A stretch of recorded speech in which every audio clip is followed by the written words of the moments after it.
Assalamualaikum warahmatullahi wabarakatuh. Halo semua, perkenalkan nama saya Yuli Ramawati dengan NIM B1B1222087. Saya merupakan mahasiswi jurusan Ilmu Pemerintah Fakultas Hukum dengan angkatan 2022 Universitas Jambi. Baiklah, di video kali ini saya akan menjelaskan bagaimana sih sistem pemerintahan Indonesia menurut Undang-Undang Dasar 1945 sebelum dan sesudah amandemen. Nah, pertama-tama saya akan menjelaskan sistem pemerintahan. Sistem pemerintahan merupakan gabungan dari dua istilah, yaitu sistem dan pemerintah. Sistem adalah suatu yang terdiri dari bagian-bagian di mana bagian tersebut yang satu dengan yang lain saling berkaitan satu sama lain. Sedangkan pemerintah dalam arti luas adalah segala urusan yang dilakukan oleh negara dalam menyelenggarakan kesejahteraan rakyat dan kepentingan negeri tersebut. Memaknai sistem pemerintahan berkenan dengan sistem hubungan antara lembaga eksekutif dan legislatif, yaitu hubungan antara eksekutif dan legislatif melahirkan adanya yaitu sistem pemerintahan parlementer dan sistem pemerintahan presidensial. Pada sistem presidensial adalah guna untuk menjamin kestabilitasan pemerintah. Namun, sistem ini juga mempunyai kelemahan, yaitu yang pertama, cenderung untuk menetapkan eksekutif sebagai bagian kekuasaan yang sangat berpengaruh karena kekuasaan itu sangat besar. Untuk itu diperlukan peraturan konstitusional untuk mengurangi dampak negatif atau kelemahan yang dibawa sejak lahir oleh sistem pemerintahan presidensial tersebut. Dan selanjutnya, sistem pemerintahan parlementer. Sistem ini merupakan sistem pemerintah di mana hubungan antara eksekutif dan lembaga perwakilan DPR sangat erat.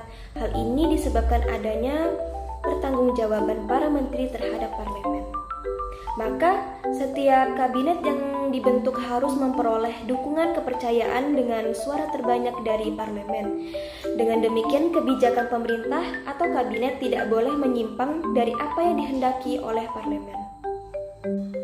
Dalam pemerintahan Indonesia dengan jelas diatur dalam pasal 1 ayat 1 yang berbunyi negara Indonesia adalah negara kesatuan yang terbentuk republik.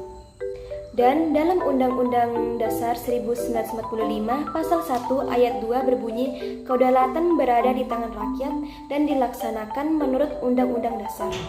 Dan dalam Undang-Undang 1945 pasal 1 ayat 3 berbunyi negara Indonesia adalah negara hukum. Pernyataan mengenai bentuk pemerintahan ini tidak terlepas dari keberadaan sistem pemerintahan di dalam sistem pemerintahan negara berdasarkan Undang-Undang Dasar 1945.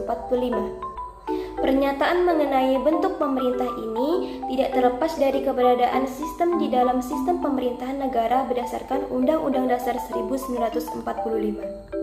Pernyataan mengenai bentuk pemerintahan ini tidak terlepas dari keberadaan sistem di dalamnya. Sistem pemerintahan negara berdasarkan Undang-Undang Dasar 1945 terbagi menjadi 7 asas, yaitu yang pertama adalah Indonesia adalah negara hukum yang tercantum dalam Undang-Undang Dasar 1945 pada pasal 1 ayat 3.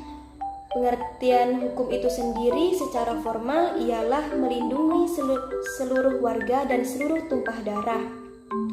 Dan juga secara material, yaitu negara harus bertanggung jawab terhadap kesejahteraan dan kecerdasan seluruh warga. Dan yang kedua yaitu sistem konstitusional pemerintah berdasarkan atas hukum dasar bahwa cara pengendalian pemerintah dibatasi oleh ketentuan hukum ketentuan produk konstitusi. Produk posisi itu sendiri yaitu ada TAP, MPR, dan undang-undang. Yang ketiga yaitu kekuasaan negara yang terdiri di tangan rakyat. Ia memandangkan kekuasaan tertinggi ada di MTS karena MPR merupakan lembaga tertinggi negara. Akan tetapi, setelah Undang-Undang Dasar 1945 diamandemenkan, kekuasaan tertinggi berada di tangan rakyat. Tercantum di dalam pasal 1 ayat 2 dan MPR berkedudukan sebagai lembaga tertinggi sejajar dengan DPR. dan presiden. Yang keempat yaitu adalah penyelenggaraan pemerintah negara tertinggi di samping MPR dan DPR. Dan yang kelima yaitu presiden tidak bertanggung jawab kepada DPR. Dan yang keenam yaitu menteri negara ialah bertanggung jawab kepada presiden. Dan yang ketujuh yaitu kekuasaan kepala negara tidak terbatas. Artinya presiden tidak tertindak di trakor. Presiden harus memperhatikan suara DPR. Kebijakan presiden dibatasi oleh pengawasan efektif. Dan selanjutnya ada teori politika yaitu teori pemisah. Teori ini adalah sebuah ide bahwa semua pemerintah berdaulat harus dipisahkan antara dua atau lebih. Kesatuan kuat yang bebas mencegah satu orang atau kelompok mendapatkan kuasa yang terlalu banyak. Lembaga negara tersebut ialah lembaga konsep dasarnya adalah kekuasaan di suatu negara tidak boleh dilimpahkan pada satu struktur kekuasaan politik, melainkan harus terpisah di lembaga-lembaga negara yang berbeda.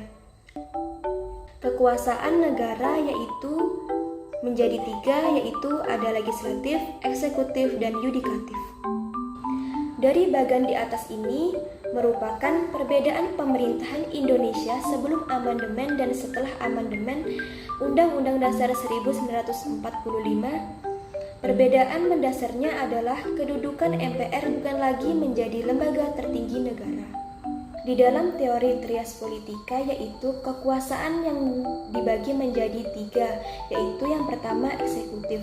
Yang di dalam eksekutif terdapat presiden, wakil presiden, dan para menteri kabinet yang memiliki fungsi pelaksanaan undang-undang dalam menjalankan negara. Di dalam teori trias politika yaitu kekuasaan yang dibagi menjadi tiga. Yang pertama yaitu eksekutif, yang di dalamnya eksekutif terdapat presiden dan wakil presiden dan para menteri kabinet yang memiliki fungsi pelaksanaan undang-undang dalam menjalankan negara. Yang kedua yaitu legislatif. Dalam legislatif terdapat DPR yang memiliki fungsi untuk membuat undang-undang. Yang ketiga yaitu yudikatif, yang termasuk di dalamnya adalah MA yang memiliki fungsi mempertahankan dan pelaksanaan undang-undang. Lembaga lainnya adalah Majelis Permusyawaratan Rakyat yang disingkat adalah MPR, dan Komisi Yudisial yang disingkat KY, dan Mahkamah Konstitusi yang disingkat MK. Setelah amandemen tidak ada lagi Dewan Pertimbangan Agung dan diganti sebuah Dewan Pertimbangan yang berfungsi memberi nasihat dan pertimbangan kepada Presiden. Nah, selanjutnya saya akan menjelaskan tentang fungsi lembaga negara menurut Undang-Undang Dasar 1945. Yang pertama yaitu Majelis Permusyawaratan Rakyat yang disingkat yaitu menjadi MPR. Merupakan lembaga negara yang dibuka lagi menjadi lembaga tertinggi setelah amandemen 1945 yang beranggotakan semua anggota dari DPR dan anggota DPD yang terpilih dalam pemilu legislatif. Fungsi dari MPR itu sendiri adalah yang pertama yaitu mengubah dan menetapkan undang-undang dasar, dan yang kedua yaitu melantik presiden dan wakil presiden, dan yang terakhir ketiga yaitu memberhentikan presiden dan wakil presiden dalam masa jabatannya sesuai undang-undang dasar. Yang kedua yaitu Dewan Perwakilan Rakyat yang disingkat menjadi DPR. DPR adalah lembaga negara yang berfungsi sebagai lembaga perwakilan rakyat. Anggota DPR itu sendiri terpilih melalui pemilihan umum legislatif yang diikuti partai politik. Pengusung calon anggota legislatif yaitu yang berfungsi dari DPR itu sendiri, yaitu yang pertama adalah membuat undang-undang yang termasuk ke dalam fungsi legislatif. Yang kedua yaitu menetap APBN yang termasuk ke dalam fungsi anggaran. Dan yang ketiga yaitu mengawasi pemerintahan dalam menjalankan undang-undang termasuk fungsi pengawasan. Dan yang ketiga yaitu Dewan Perwakilan Daerah atau yang disingkat dengan DPD. Dewan Perwakilan Daerah merupakan lembaga negara yang terdiri dari perwakilan dari setiap provinsi yang dipilih melalui pemilihan umum. Jumlah anggota DPD maksimal adalah 1-3. Jumlah anggota DPR dan banyaknya anggota setiap provinsi tidak sama, maksimal 4 orang. Masa jabatannya seperti DPR, yaitu 5 tahun. Anggota DPD berdomisili di provinsinya dan berada di ibu kota negara ketika diadakannya sidang. Yang keempat yaitu Presiden dan Wakil Presiden. Presiden merupakan kepala negara sekaligus kepala pemerintah yang memegang kekuasaan eksekutif, menjalankan roda pemerintahan. Presiden dan Wakil Presiden dipilih langsung oleh rakyat melalui pemilu sesuai Undang-Undang Dasar 1945. Yang sekarang Presiden mempunyai fungsi sebagai berikut, yaitu yang pertama membuat perjanjian dengan negara lain dengan persetujuan MPR. Yang kedua mengangkut duta negara Indonesia di negara luar. Yang ketiga yaitu menerima getah dari negara luar. Wewenang presiden lebih kepada pemerintahan. Yang pertama yaitu menjalankan kekuasaan pemerintahan sesuai Undang-Undang Dasar. Yang kedua, berhak mengusulkan RUU kepada DPR. Yang ketiga yaitu menetapkan peraturan pemerintahan. Yang kelima yaitu Mahkamah Agung. Mahkamah Agung merupakan pemegang kekuasaan kehakiman. Mahkamah Agung adalah peradilan tertinggi di Indonesia, tercantum dalam pasal 24 ayat 2 menyebutkan bahwa kekuasaan kehakiman dilakukan oleh sebuah Mahkamah Agung. Fungsi Mahkamah Agung sendiri ialah lembaga negara yang melakukan kekuasaan kehakiman, yaitu kekuasaan yang menyelenggarakan peradilan untuk menegakkan hukum dan keadilan tercantum dalam pasal 24 ayat 1. Yang kedua, memiliki wewenang sendiri di tingkat hak asasi menguji peraturan perundang-undangan di bawah undang-undang terhadap undang-undang. Yang keenam, yaitu Mahkamah Konstitusi. Fungsi Mahkamah Konstitusi sesuai dengan ketentuan pasal 24C ayat 1 dan 2 yang berfungsi 1 untuk mengadili pada tingkat pertama dan akhir-akhir untuk menguji undang-undang terhadap undang-undang dasar. Yang kedua, yaitu memutuskan kewenangan lembaga negara yang kewenangannya diberikan Undang-Undang Dasar. Yang ketiga, memutuskan pembubaran partai politik dan memutus perselisihan tentang hasil pemilihan umum.